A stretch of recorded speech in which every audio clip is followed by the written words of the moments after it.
Hello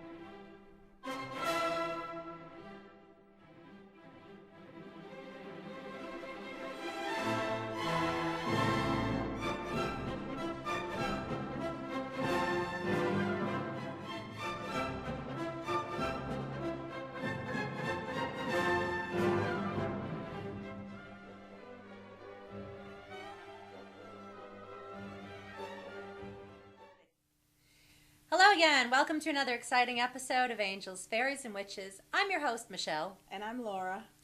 And I thought this evening what we would do, see, she doesn't even know what we're going to talk about. That's the fun. That's the spontaneity. That's what makes us the #1 show on Queens Public Television. With your vote. Okay, I don't know if we are, but I'm just putting it out there to the universe. There you go. Okay, so we are still... Hairball. We're still in the month of February, and typically this is when people get sick, flu, stomach virus, aches, pains. You know, it's pretty much dark all the time, and you just want to come home and you want to cocoon. And I know a lot of people that just practically live at the doctor's office getting more medication and more medication. And I'm not saying that's not really the way to go, but recently there's been this movement. Blink. Deer in the headlight. I'm paying Blink. attention. Well, it's a little creepy. Just blink periodically. Don't ask me how that happens.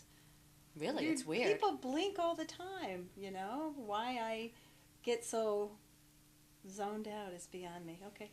I think it's because what I'm saying is so mesmerizing. She's just... I am mesmerized. Can't risk blinking for a second. Okay. Okay. All right, so... Recently, there's been this movement. It's the marriage of Western medicine, which is doctors and pills and prescription, and Eastern medicine, which is more holistic and heal yourself, and they are in bed together.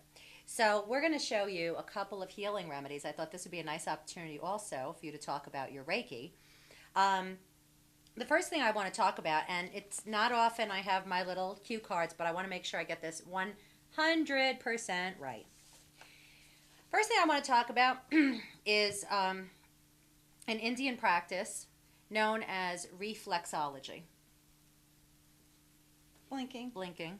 Blinking. Okay, reflexology is when you apply pressure to various points in your body that correspond with other points in your body. So, hold up your left hand. Those of you at home, left hand, leaving the right hand free. Okay, I'm going to show you very, very basic. You could also use this on your feet. Mine are in socks. I have like really ugly feet, so any of you out there that have a foot fetish, maybe try hers. There are definitely corresponding points on your feet, though. Thank you for joining the conversation. I got permission. So, okay. See right here, this patch right here? This corresponds to your stomach. Let's say those of you out there have gastritis, ulcers, Crohn's disease, anything stomach related. You should really try to attack it on a few levels. First of all, find out what thing or things in your life you can't stomach. Maybe it's a relationship, maybe it's a job, maybe it's something about yourself, current situation that you can't stomach. Once you figure that out, take this pressure point right here, and just with 2 of your fingers, just apply. You want to go in a circle, okay? You want to, and this always comes out wrong when I say this, you want to go counterclockwise. Am I going counterclockwise? No, you're going clockwise. I'm going clockwise, see? And I'm trying to see how you're imagining it. So don't look at me, just listen to me. Counterclockwise. It's what you want to remove, okay? So this will help, and again, you don't do it once and poof, you're all better. It's a continuing practice. Maybe there's those of you out there that like yoga. I really don't, but again, it's more of meditation. Just spend a few minutes breathing. You can do this on your other hand too, but the idea behind it is your dominant hand, and I assume most of you out there are righties, is the one applying the pressure to the less dominant receptive hand, okay? So if you are a lefty, you want to do it that way. Okay? So that is the stomach area. Now up a little bit, you see the first, what do you call it? First joint of the thumb. This corresponds to your heart, okay? Now heart issues are anything from heart attacks, hardening of the arteries, sometimes high blood pressure, but it can also refer to when you've had a broken heart. Make no mistake, folks, people can die of a broken heart. You want to give the brief example of your parents? Yeah, absolutely. When I was 12, thank you. When I was 12, my mother passed away very suddenly, and within a month's time, my father deteriorated, and within exactly a month later, my father passed away. To the day. And the doctor said he said he felt he died of a broken heart. He absolutely felt that there was no other really medical reason why he died. The doctor said that when he died, his heart gave out, and he really felt it was because his companion and his reason for living had passed away. Somebody at work I was having this conversation with and gave me an example. I'll need your help on this because it refers to a current event and sports. I mean, really, throw in like math and geography and I'd be all effed up. Okay, it was the coach on the football team that was pedophile. That was in Pennsylvania. Yeah. Okay, so it wasn't the guy who was the coach that's now in jail. It was the other guy that everybody loved equally, but apparently he knew about the situation. Coach Paterno. Is that Joe Pa? Yeah, Joe Pa. I thought Joe Pa was the pedophile. No. Who's that? No. Okay, so Joe Pa was the assistant coach or something? Yeah, it was Sandusky that was the pedophile. Okay, so supposedly, at least this guy at work, his theory was that when they found out that this Joe Pa, who was so beloved, but he knew or he had seen or whatever, and Possibly, of course and they fired him as well. Within a few months' time, he died. This perfectly healthy man just died, and it's been suggested he too died of a broken heart. Maybe he just loathed himself for what he did, or, So, again, we were talking about in reflexology, this first joint part here of your thumb corresponds to the heart. And, let's face it, folks, if you live on sort of an Elvis Presley diet of deep-fried cheeseburgers and milkshakes and cigarettes, not the greatest thing for your heart. So you can all stand to eat a little healthier. I know we can. So this would correspond to help with heart problems, but also in cases of a broken heart and sorrow and sadness. So again, with your dominant hand, for those of you that are righties, 2 fingers, just this first digit here. Now, see what I'm doing? This is wrong. When you do it, and that is wrong. When you do any kind of these practices, this is part of the whole chakra philosophy. Right now, what we are both doing, actually me more than you, I'm blocking the natural path of my body's energy. And now I'm unblocked. You want to? Unblock myself? Unblock yourself. I'll partially unblock myself. Just being difficult for no reason. Yes. Okay, well, I am unblocked, okay? So, as we're doing this, okay? It just won't be as effective. The idea is that the energy is flowing. It's relieving any sort of heart ailment you might have. So, again, clean up the diet. Get a little bit of exercise. And it doesn't have to be boring. Walking is just the best thing out there. Although sex is good, too. Seriously, it burns calories. Why did I know you were going to throw that Well, in okay, there? sex is because it's cardiovascular. That's true. That's Of course, if it really burned off that many calories, I'd be like a size 2. No, it's a slight exaggeration. Anyway, okay, so this is the heart. This is the stomach. This is the heart. Next thing we have, how many of you experience sciatic pain? Okay? I had that both times that I was pregnant with my kids, And it's a pain in the ass. Kind of like Laura is, but in a more neurological way. So how many of you have experienced that? Painful, right? Yes. Okay, so right here, see down here at the very, very base, you're practically at your wrist. See that little nub there? This is actually called the Mons of Venus. Anyway, again, this corresponds to the sciatic pain. Things being very literal in witchcraft and spirituality, if you have a pain in your ass, yeah, I see the maybe maybe you need to do something about that. Maybe there's somebody at work or somebody in your family that's just a pain, and think about how you can, maybe it's not a situation you can necessarily get out of, but a situation you can protect yourself from so that their negativity doesn't affect you. And in the meantime, you're massaging here to relieve yourself of the sciatic pain. Okay. And then last thing we're going to do is right here. See the middle finger? We're all familiar with that one, right? Okay, right under it. This corresponds to your lungs. Okay, so let's say it could be anything from like a lung cancer, emphysema, asthma, a bad cough this time of year, maybe also pneumonia. Okay, so you're rubbing this. Now, anything related to the lungs, it's been suggested that you are, I'm trying to think how to say this in the most productive way. When you breathe in, you're breathing in air, but you're also breathing in life. Okay, so if you can't catch your breath or you can't breathe out, you're not experiencing the full joys of life. Okay, so you want to think about it spiritually, and you want to massage this area. Okay, so that it frees your lungs, it opens up your lungs. And there we have it, okay? So once again, we have the stomach, we have the heart, we have the sciatic nerve, we have the lungs. Okay? Also, as long as we're doing this, I'm just going to rock out one more, continuing on with the middle finger. The second digit here, okay? Joint. Just showing her.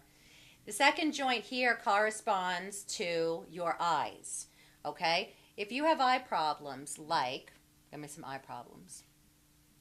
Nearsightedness, farsightedness. Blindness, double vision, blurry vision.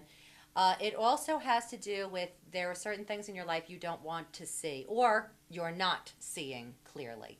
So this is going to give you clear vision in both senses. Better vision, but also maybe there's a situation, and once again, here's Merlin. No show is complete without my cat showing up.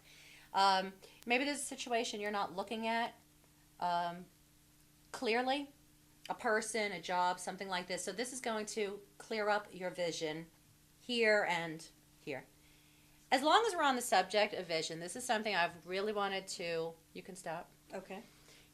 I really wanted to bring up for a long time. This is a situation involving my oldest son. And for all of you out there that are parents, and quite possibly some of you who are adults. My oldest son, who's a teenager now,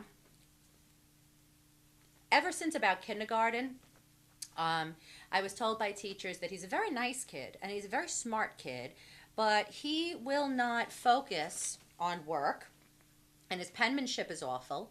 And sometimes he'll be looking out the window and he's not staying on task. And up until the time he was 10 years old, they were talking about, oh, he has ADD, put him on Ritalin, get him counseling. And as a mother, not this episode, kid, as a mother, I knew in my heart that was not the case. But I had no idea what it was. Well, come to find out, and this took about 10 years, okay? And it was frustrating for him. It was frustrating for me. By process of elimination, we had found a pediatric neurologist. And what she had done is the equivalent of that drunk driving test, touch the nose, walk the straight line. Okay, where are my fingers popping up? And Michael never saw fingers popping up. So she said, you need to take him to a pediatric ophthalmologist. By the third time I throw her off the couch, she probably won't come back. 3 times the charm. Anyway, through a long series of testing, it was found out that Michael had a condition, which they say is rare, but I don't think so, called convergence paralysis. And this is really important for you guys to know because it's not a test that can be picked up in a school or in a regular pediatrician's office. You must go to an ophthalmologist. They dilate the pupils. What happens is there's something more common called convergence insufficiency. Whenever you do anything considered near work, which is reading and writing, your eyes automatically converge a little to bring the image into one. In Michael's case, his eyes are fixed. In convergence insufficiency, a child can do different eye exercises, and it's like the child that has dyslexia. They don't know that the rest of the world doesn't see things the way they do. So here he was kind of struggling, and nobody knew why. So please, if you're being told, and it's a wrestling match in this corner, we have Merlin clinging on to Laura for life. She's just so needy. So needy. What was I saying? The convergence insufficiency. Okay, so if you look it up on the computer, convergence insufficiency, if you look at all the symptoms, they are actually almost identical to the symptoms of ADD. For example, a child will, when they try to bring the image into one, they could get headaches, they could get migraines, they could get nausea. So what do? They look away. Okay, this is, not being on task. Penmanship, bad. They may also be kind of clumsy. I can't tell you how many times there's the glass of milk on the table, even to this day, and Michael goes to reach for the milk, and he misses by a little bit. So things like that. Also, if your child, just for fun, hey, let's cross our eyes, If your child can't cross their eyes, it doesn't sound like it's a big deal, but that's an indicator. So I just wanted, I was talking about reflexology and the eyes here. It's part of my mission to really get the word out about convergence insufficiency and convergence paralysis. Because so many children are misdiagnosed as ADD, ADHD. Speaking of which, I have a friend, a very dear friend, who's got a son who's about 3.5 years old, and I don't really understand the way of the world. But apparently, there are some teachers at his school. Okay, he's 3.5, and they said his speech is a little delayed. Okay, and that when he walks, he doesn't have the muscle tone of a 3.5-year-old. Now, you're not talking about a 3.5-year-old that can't walk. Okay, that could be a little alarming. And my friend, who's a wonderful mother, she really, really is.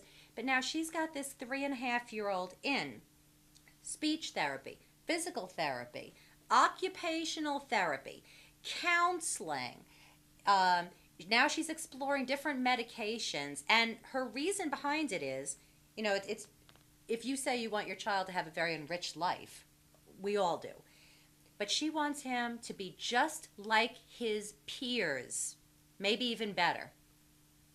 As a society, do we really want that? Do we all want to be just like our peers? This ties in with something that we've been really wanting to talk about your purpose in life, but I think we need to really explore our differences and our own abilities and talents. This is where I get permission to speak. I'm sorry, I should have clued you in there. Well, we have touched on it from time to time in other episodes, but how many of you often ask yourselves, why am I here? What is my purpose in life? But we've done a lot of reading, and there's a particular author. She's a medical intuitive. Her name is Carolyn Myss. MYSS. Right? And she quite frequently lectures with Wayne Dyer, which we've talked about frequently as well. And basically, most of the time we get in our own way as far as trying to figure out what our purpose is. And she says that the best way to know that you're not in the right relationship or in the right job or heading down the right path is because if you feel like your integrity is compromised at all and you don't really feel like you're being true to yourself, then you're not heading in the right path. And I that's think a good example of that is this very TV show. Those of you that have been watching us, and we've got so many fans, and they call us and they support us, and it's wonderful. And I'm not saying you're not fantastic, but can you just kind of see which one of us is better on camera and which one of us is more the mouthpiece? I've been dragging her along because she's my hetero life mate, and we are in this together. But let me tell you, if you saw this woman work and do her Reiki healing, that's her baby. And it's always like either she does it at her house or she goes to different clients' house, and it's serene and it's calming and it's healing, and that's her. I'm the loud, wild one that is no stranger to being on camera, although it's nice to have my clothes on this time. So this is kind of, I want to give living examples of finding your passion, finding... Well, she says that we're all intuitive. Every one of us is intuitive. And True. and you think, oh, but how can I be? But how many times have you gone to the store and you went to pick up something and the thought has crossed your head, you know that's not good for you, or you know you shouldn't eat that, but you go ahead and buy it anyway. So that's your intuition or your conscious telling you. Well, I think people think when you hear the word intuitive, you think Sylvia Brown, John Edwards, Long Island Medium. Right. Not necessarily that kind of intuition. It's the small, still voice Inside you that you know you really should have known better, and quite often if you reject that voice and you go ahead and buy it and consume it anyway, quite often you're going to have ill effects from it. You'll be sorry. Either you'll put on more weight, or if say you're lactose intolerant and you buy something that's got made with a dairy product, you know, you're going to get But a if that stomach happens, ache. you're going to want to massage the stomach area, okay? So basically, you just really need to stop projecting what your future should be. We should all just be living for the moment, living in the present, and just having hope and faith.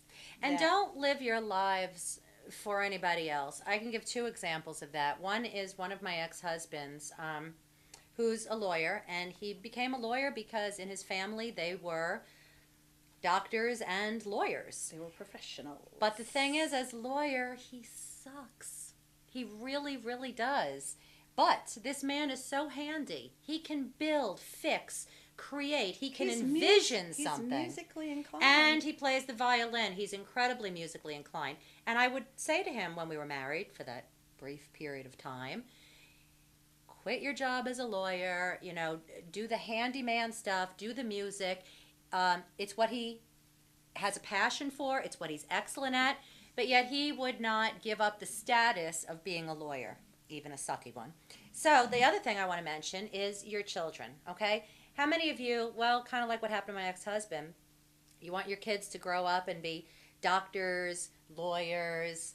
I'm not saying you can't guide and direct them to their highest possible ability, but it's not your life to live over. It's their life. I really thought, particularly with my oldest son, he was very gifted at a young age, you know, seeing angels and speaking to them, and he definitely had the laying of the hands healing modality. And I used to think, I was pretty sure my youngest son would go into be a cop or military. And I thought that my oldest son and I, wow, we'd travel, we'd lecture, we'd do this together. He just told me the other day that he felt that kind of lifestyle for a guy was gay. He's 15, everything is gay or lame. And, you know, he's 15. Things can change. But as of right now, he wants nothing to do with the spiritual, enlightening, lecturing path. And that's fine. That's his life to live. So, again, if you're in a job that you hate, get out of it. Do you really want to stay there and stay miserable? If you follow your passion, the money will come. That's right. Absolutely. It always will. Absolutely. And that really hits home for me or resonates for me because working in the healthcare industry, and specifically the nursing home industry, I really felt my integrity was compromised on a pretty regular basis, and ever since I've left that industry, I really feel like I have a genuine love for what I do and a purpose for what I do, and I'm true to myself. I'm and that's what's important. To thine own self be true. So let's give out our information yet again. I really want you guys to watch us on YouTube. You plug in Angels, Fairies, Witches, because like it's all one word, because you can see all 25 episodes that we've done. They're not all gems, but you can also write to us, call us, email us. Angels, Fairies, Witches at gmail.com, and call us at the telephone numbers listed below. And we really thank you for tuning in to us. And inviting us into your home. And we'll see you again. See you next weekend. Be well.